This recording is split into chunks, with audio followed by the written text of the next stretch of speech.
Soltei o óleo da moto aqui, ó. Rapaz, não saiu 100 ml de óleo, né?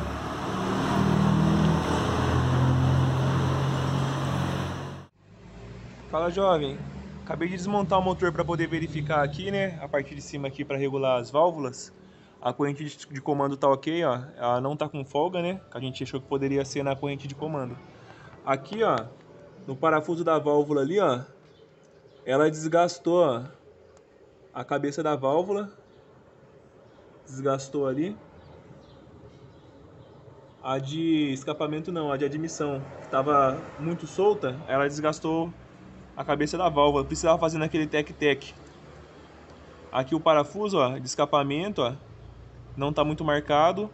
O de admissão, olha só como que tá, ó. Ele amassou, ó, todinho o parafuso, ó. Aqui essa parte aqui que ela fica em contato com a cabeça da válvula, ó como que ele marcou aqui. Aí ele desgastou lá a cabeça da válvula, marcou o parafuso.